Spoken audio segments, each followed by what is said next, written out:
So over the weekend, DC Fandome happened, and Warner Brothers unveiled their upcoming projects.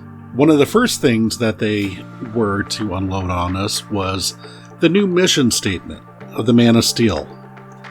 As we all know, the old one was Truth, Justice, and the American Way, and that slogan was fine for its time. But now it's been changed to Truth, Justice, and a Better Tomorrow. I like this. I think it's more inclusive than the previous one. And really, Superman is a global protector, not just an American one. So for anybody thinking, oh, they changed my Superman, he's supposed to be American and everything, think about one thing. He was created by Canadians, and he is currently being played in the DCEU by a British actor. So there you go. Also, I think it makes a lot of sense since Superman is referred to as the Man of Tomorrow. So from there, I want to go through and look at some of the television content that has been announced. Both Titans and Doom Patrol have been picked up for another season. I follow Titans and I'm not 100% sure if I love this show, but I still watch it. I've heard a lot of good things about Doom Patrol. And it's got Brendan Fraser. I really need to watch it. I don't know why I'm slacking on it. We got a pretty good look at the new Peacemaker show for HBO Max. And honestly, I'm most excited about two things. The Eagle, because it's an eagle, and Robert Patrick as Peacemaker's asshole dad. He looks pretty funny. This will be an interesting experiment because Peacemaker was really unlikable in that newest Suicide Squad movie. And it looks like they're going to try to humanize the character. I'm cautiously optimistic by it because John Cena is a little bit hit or miss as an action star. I've seen him do some really good stuff, but then like Fast and Furious 9, he was just kind of in it. I don't know. But luckily this show seems to be playing to Cena's strength, which is humor. I think he's actually a pretty talented comedic actor. So that is it on the HBO Max shows, but Warner Brothers Television has got some interesting stuff too. First one, and the one I'm probably most excited about, is we get the first look at Gwendolyn Christie as Lucifer Morningstar in the Netflix Sandman series. For those who aren't aware, this is the original iteration of the Neil Gaiman character. There's been a series before with Tom Ellis, the one that's on Fox and later Netflix, but that is very loosely based on Gaiman's work. What's cool about Christie's casting as Lucifer is the character was always drawn to resemble David Bowie. So Gwendolyn Christie's inclusion makes a lot of sense. The image looks pretty cool. Lucifer is flanked by his black, bat-like, leather kind of looking wings, much different than the white, feathered one of the other show. And his hair is pure white. He really looks like a fallen angel, which of course is a lot different than the Tom Ellis version. We get yet another season of The Flash, and he's got probably the most comic-accurate costume yet. I would say the biggest difference is the inclusion of his golden boots that the Flash normally rocks, and he finally gets them on the show. That's cool. Batwoman. I really don't care about this show. Sorry. Not sorry. But Superman and Lois I do, and they are renewed for another season, which we all knew, and they had a nice little behind-the-scenes video for the show. We got some news on Legends of Tomorrow. Apparently this show is still on the air. I kind of thought it stopped at some point, but I guess it hasn't. Huh. They had like a little look back on the show Smallville. Y'all remember Smallville? I do. Believe it or not, it's been 20 years since that show first aired. There was a reunion of Tom Welling and Michael Rosenbaum, who played Clark Kent and Lex Luthor, respectively. Best Lex Luthor, by the way. I don't care what anybody says. And this was a nice look back on the show that kind of kicked off the whole Berlantiverse, or Arrowverse, if you will. By the way, my wife is still in love with Tom Welling. I think she always will be. We got some game news. Suicide Squad, Kill the Justice League. Rocksteady Studios will be releasing a Suicide Squad themed game. It looks very much in the same vein as the most recent movie. I'm not really much of a gamer, but this does look interesting. Also, I really like the premise of the Suicide Squad taking on the Justice League. I think it's kind of badass.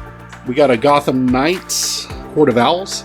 This game looks to be very much like the Court of Owls storyline that the other Snyder working for DC, Scott Snyder, and Greg Capullo wrote. Again, I'm not a big gamer, but I've played some of the Arkham games, and this one looks really cool.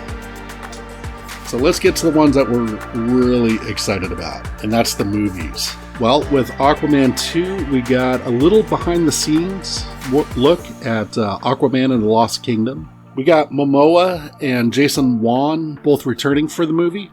Momoa being Aquaman and Wan being the director, of course. But here is the sad part. Sadly, Amber Heard is back. So, yeah, that sucks. The movie itself looks pretty solid, and the concept art has some big grasshoppers for some reason. But I'll go along with it. Looks cool.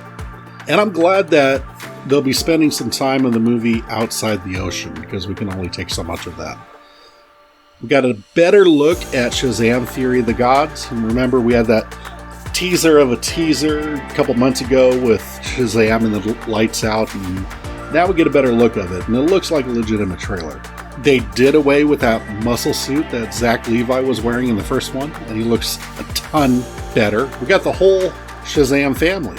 I keep on wanting to call him Marvel family because he's Captain Marvel.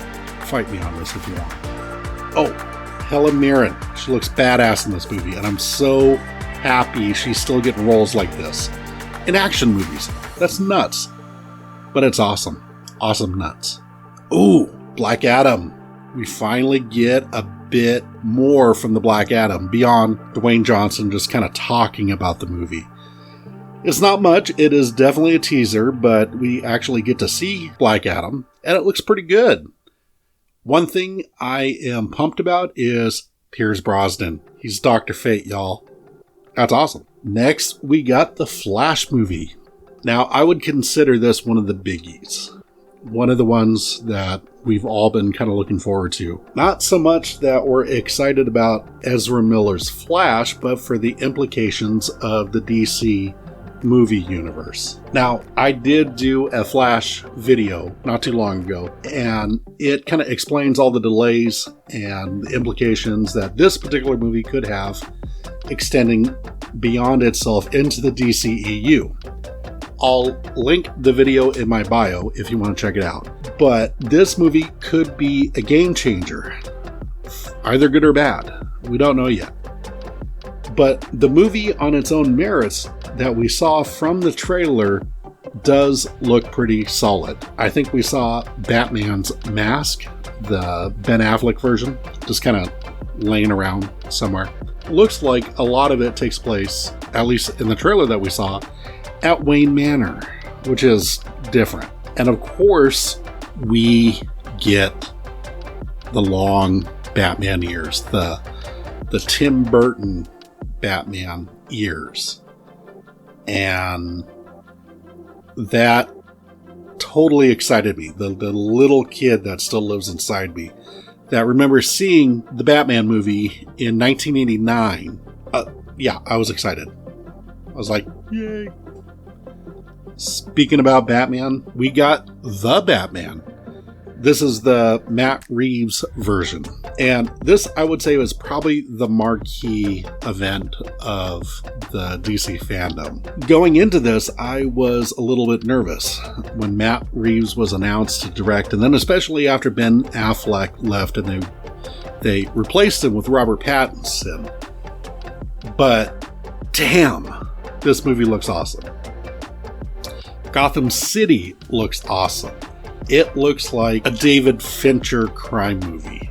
And I think this take on The Dark Knight is going to be fantastic. Also, I think Dano is going to kill it as the Riddler.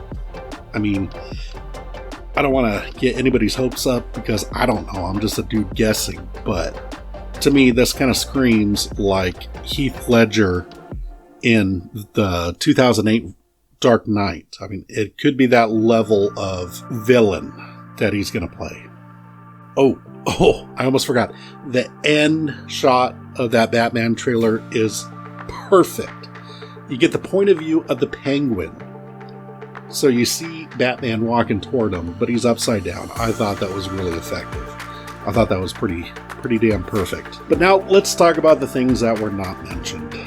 As predicted, sadly, there is absolutely no mention of the Snyderverse. But that did not prevent the hashtag of restorethesnyderverse to trend higher than anything at DC Fandome. I just hope it doesn't fall on the deaf ears of Warner Brothers decision makers.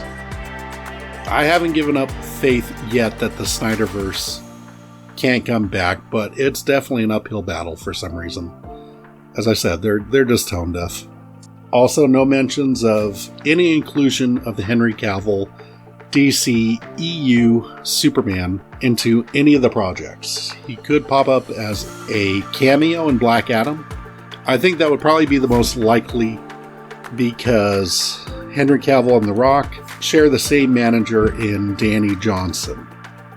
So, if he's going to show up, it's probably going to be there.